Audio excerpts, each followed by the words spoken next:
In one of my last videos, I talked about how to build skill fast by deep or deliberate practicing, which is one aspect of learning. Today, I want to talk about another one, which is about finding a good teacher.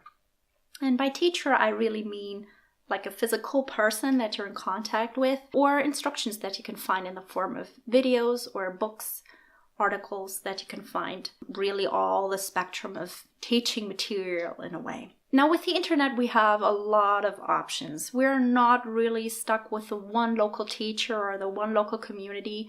We can find online teachers, online communities, but we can also just find articles, videos, online courses, and all of that.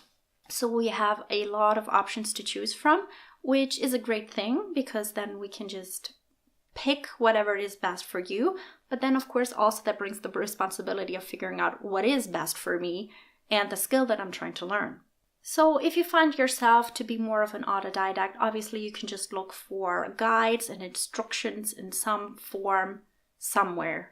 But if you're more about a person who needs the communication part, then of course finding a teacher or a class or a community to bounce ideas off of is the way to go. So the autodidacts, they don't really need teachers. What they need are role models. So if you find yourself to be inclined to try that, just find someone whose work you admire for one aspect or another. It doesn't have to be the entire work, but maybe there's a certain aspect that you really like about that person's work. And then, just put on your scientist cap and try to dissect and analyze what it is that they're doing that makes it good to you. And then, of course, once you've analyzed it, you can try to, replicate it and try to recreate it on your own.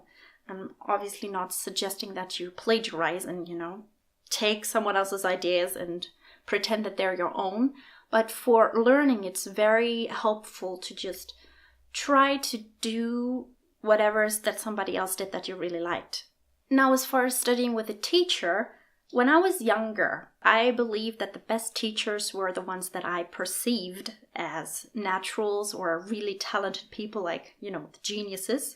And I want to say perceive very specifically because, I've read too much and thought too much about talent to really buy into the notion of talent and genius and inborn greatness, but it's all about struggling your way to success. But what I'm trying to say is that I thought that the naturals, or the ones that I perceived as naturals, might make the best teachers because obviously they have a ton of knowledge, they really know about the skill, and I figured that there would be some way to communicate that to a student.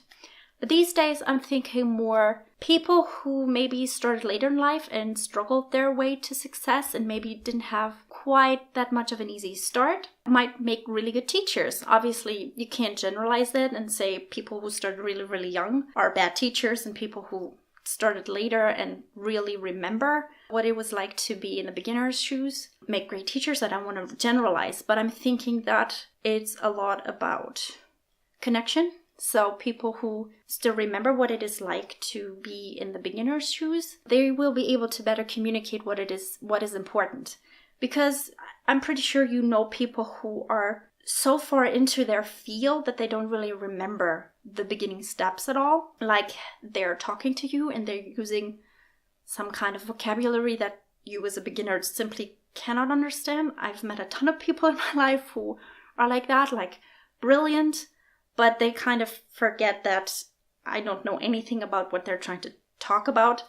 So they need to take a step back and, try to understand that I don't understand. So yeah, I guess what I'm saying is if you want to choose a teacher, maybe go for connection more so than admiration. So then that also means that I think that people who are just a few steps ahead of you might make a good teacher because they really know what you're struggling with at that point in time. Sometimes it's not the person who knows everything perfectly who can give you a start. Obviously, the further you progress, the better you want your teacher to be equipped with skill and knowledge. But yeah, for the beginning steps, maybe you just need to start with someone who's just a few steps ahead of yourself. Just something to consider. Now, because I'm all about purpose and leading a meaningful life and all of that, I'm very interested in why people do what they do. And I think there's just, this is also about connection. If I can find out why someone teaches or does what they do, I'm way more interested in hearing what they have to say. So if there's any way that you can find out why they're teaching, why they're doing what they're doing, maybe they have some kind of statement somewhere or, free content that you can look at and then figure out why it is that they're teaching, you might just get more value out of the lessons that you pay for.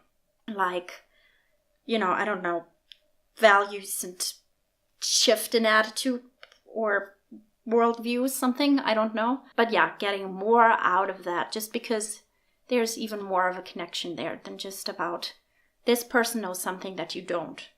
And then one last aspect that I want to kind of throw in the mix is find yourself a lazy teacher.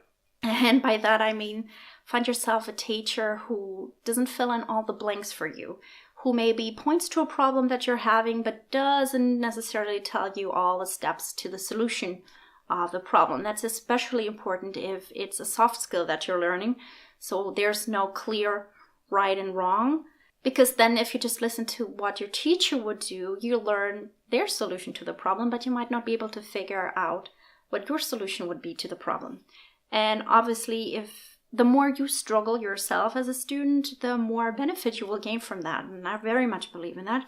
So I don't know, find yourself a lazy teacher, someone who doesn't give you all the information always about the mistakes that you're making, but has you figure them out for yourself. It's very important. And those were all my thoughts for today about the topic of finding a good teacher. I hope you found them valuable, and I hope you have a great week. Not see you in the next video, but maybe you see me in the next video. Something like that.